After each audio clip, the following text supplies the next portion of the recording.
자, 안녕하세요. 어린이 여러분. 오늘은 이제 식물의 각 부분, 뿌리, 줄기, 잎을 이제 벗어나서 이제 전체적인 식물의 구조에 대해서 한번 알아볼 텐데요. 오늘은 어떤 이야기냐면 식물이 이제 흡수한 물을 다 사용하고 나서 이 물을 그대로 둘 수는 없죠. 물을 그대로 둘 수는 없습니다. 이 물이 어떻게 또 바깥으로 내보냅니다. 바깥으로 내보내는데 이 물이 흡수한 물을 사용을 하고 바깥으로 내어보내는 이 과정을 이 증산이라고 합니다. 증산.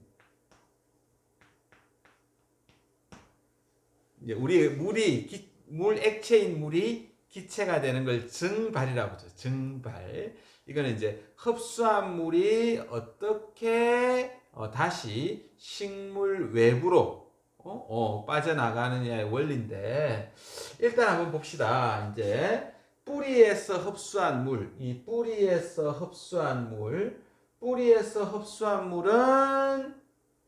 그런데 우리는 물을 마실 때 컵으로 이렇게 마시고 혹은 빨대로 이렇게 빨아들이기도 하는데, 그럼 식물은 어떻게 물을 확 빨아들일까요?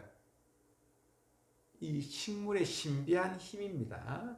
지난번에도 한번 이야기한 것이 기억나는데, 이 식물의 뿌리에서 물을 이렇게 흡수하는 걸 뭐라고 하냐면 두 가지 원리가 있어요. 하나는 삼투압.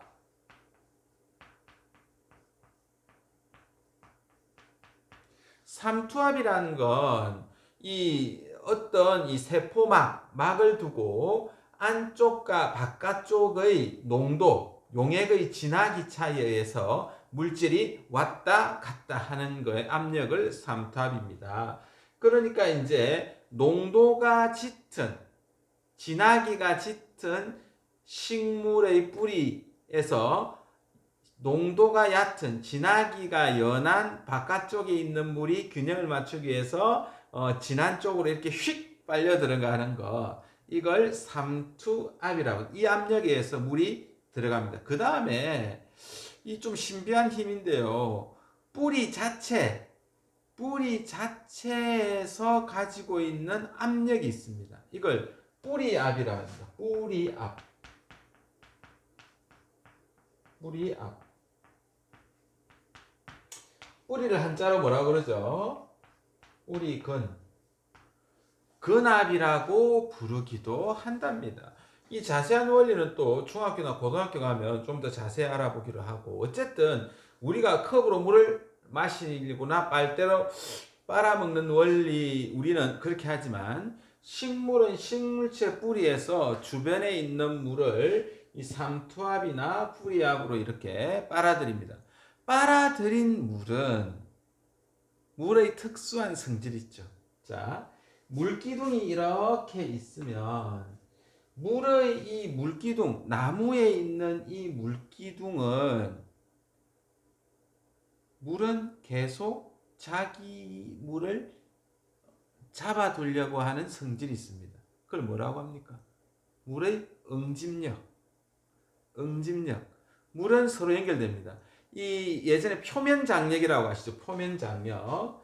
물컵 위에 물을 천천히 따르면 물이 쏟아지지 않고 동그랗게 이렇게 서로 끌어당기는 힘, 표면 장력이라는 것도 있지만, 이런 힘과 마찬가지로 물은 물끼리 이렇게 끈끈하게 잡아당기려고 하는 응집력이 있습니다. 또 하나, 우리가 여기 물컵에 휴지나 헝겊을 이렇게 두면 물이 저절로 헝겊을 따라서 이렇게 올라옵니다. 이걸 뭐라 그래요? 모세관 현상이랍니다. 모세관 현상.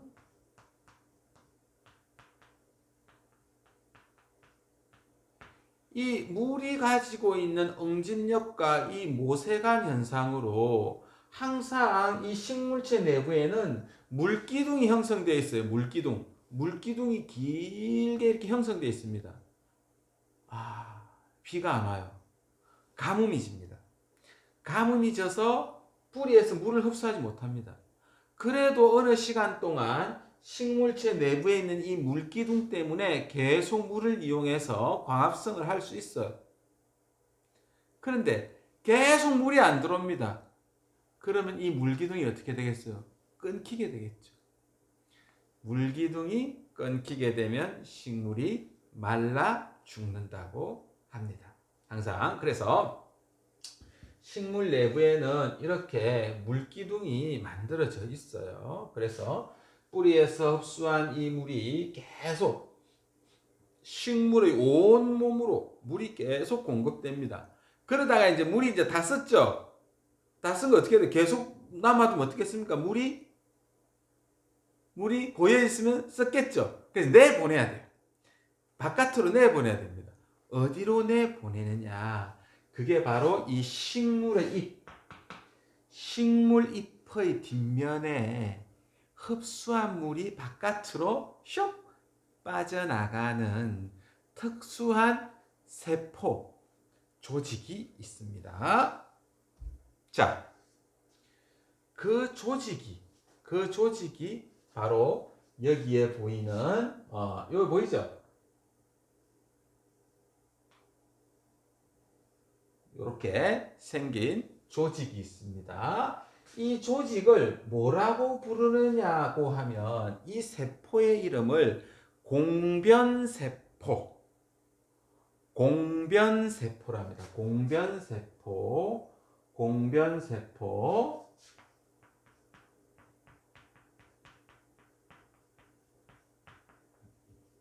그리고 이 가운데 이 구멍을 기공이라고 해요. 기체가 왔다 갔다 하는 구멍. 기체가 왔다 갔다 합니다. 자, 지난 시간에 배운 거 기억나죠? 광합성을 할 때 들어오는 기체는 뭡니까? 이산화탄소. 광합성이 끝나고 나가는 기체는 뭡니까? 산소. 왔다 갔다 합니다. 그리고 이쪽을 통해서 이 물질 대사, 충분히 자기가 쓰고 난 물도 이 기공을 통해서 바깥으로 빠져나옵니다. 이 기공이 열렸다 닫혔다 합니다. 어떤 힘으로 열렸다 닫혔냐 하냐면요. 이 공변세포에 보면 여기 엽록체가 있어요. 엽록체. 지난 시간에 했죠. 엽록체 안에 광합성을 하는 엽록소가 들어있어요. 그러니까 여기서 광합성을 한다는 거예요.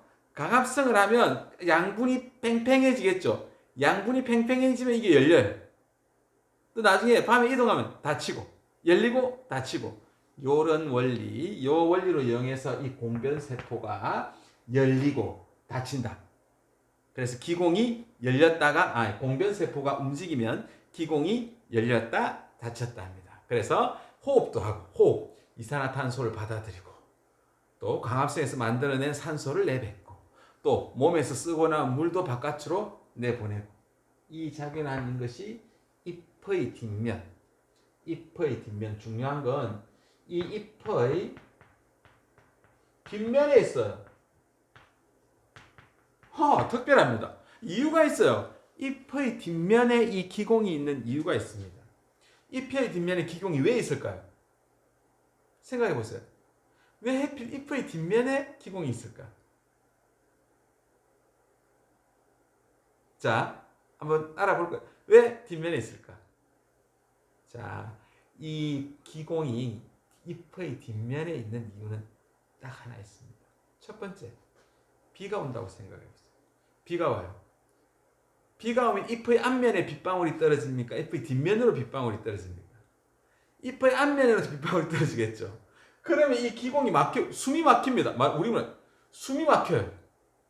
숨이 막히면 이거 기능을 하기가 굉장히 곤란하죠. 그래서 이 기공은 잎의 뒷면에 있도록 진화되었다고 합니다. 자, 생각보다 이 식물들이 엄청나게 지능적입니다. 자, 그러면 이 정산작용이 가장 활발하게 일어나는 조건이 있어요. 가장 활발하게 일어나는 조건. 한번 볼까요? 자, 식물의 정산작용이 가장 활발하게 일어나는 조건은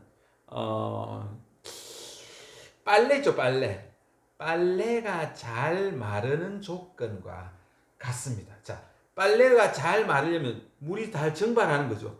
물이 잘 증발하기 위해서는 첫째, 바람이 잘 부는 날이 좋을까요? 바람이 불지 않는 날이 좋을까요? 네. 바람이 잘 불어야 됩니다. 바람이 잘 불 때. 1번. 바람이 잘 불 때. 그 다음, 태양빛이, 햇빛이 강할 때가 좋을까요? 구름 낀 흐린 날이 좋을까요? 빨래가. 네. 적당한 열이 있어야 되니까 햇빛이 강하게 비치는 날 정산이 더 잘 일어난다. 그 다음, 습도. 주변의 습도가 높을 때. 비가 오는 날 빨래가 잘 마르나요? 건조한 날 빨래가 잘 마르나요?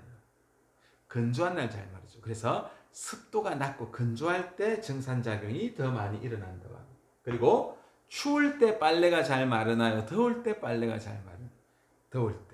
온도가 높을 때 정산이 더 잘 일어납니다. 빨래가 더 잘 마르듯이 정산이 잘 일어난다고 합니다. 자, 그래서 정리하면 정산작용이 잘 일어날 때는 바람이 불 때, 햇빛이 강할 때, 습도가 낮을 때, 기온이 높을 때 정산이 잘 일어난다고 합니다. 그럼 교과서를 통해서 좀 더 알아보도록 하겠습니다.